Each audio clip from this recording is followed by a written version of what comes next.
যদি তোর ডাক শুনে কেউ না আসে তবে একলা চলো রে, একলাই চলতে হবে। আসসালামু আলাইকুম। Hope that all if your fine many grace of Allah, this is Sardar Mohammad Zakir at study partner. Start today, success tomorrow, if you start tomorrow, tomorrow will be tomorrow for the for ever, never be today. আগামীকাল কোনো দিনও আজ হবে না, এই কারণে শুরু করতে হবে আজকে থেকেই। সো তোমরা যারা ইংরেজিটাকে খুব বেশি পরিমাণে ভয় পাচ্ছ, ভাবছ আর আমাদের দ্বারা ইংরেজি শেখা হবে না, আমি বলবো আমার আজকে এই ক্লাসটা তাদের জন্যই, যে আমরা সিরিয়াল বাই সিরিয়াল কিছু স্ট্রাকচার শিখে নিব। ডেইলি কিছুটা সময় আমরা ইংরেজিকে দেব। If you love English, English will love you. If you don't love English, English will not love you. So একটা কথা আছে, if you want something for our Corofire, the whole universe will have to be achieved that. আমি যদি এটা বাংলায় বলি, তুমি যদি মন থেকে কিছু চাও, সারা পৃথিবী, আকাশ, বাতাস, অক্সিজেন পর্যন্ত লেগে যাবে সেটা তোমাকে পাওয়ানোর জন্য। সো আমরা মন থেকে ইংরেজি শিখতে চাই। সো আজ থেকে আমাদের যাত্রা শুরু হয়। This is the first class, you will be enjoy.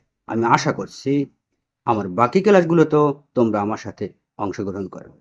So আমরা প্রথমেই কিছু স্ট্রাকচার শিখে নিব। স্ট্রাকচার কেন?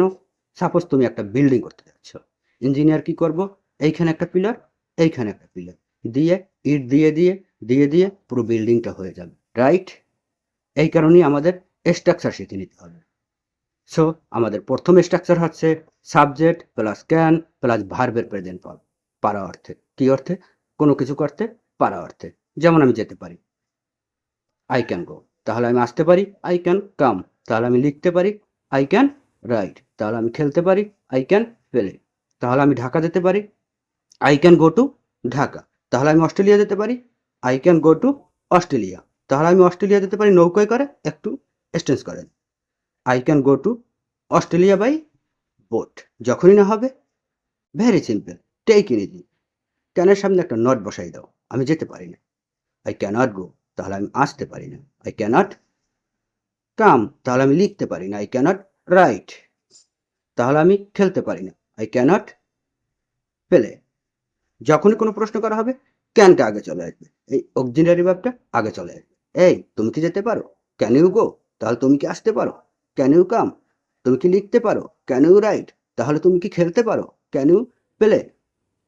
Can you go to cinema, yes I can go to cinema, আর না হলে no sir, I can't go to cinema. Can you spoke in English, yes I can spoke in English, আর না হলে no sir, I can't spoke in English.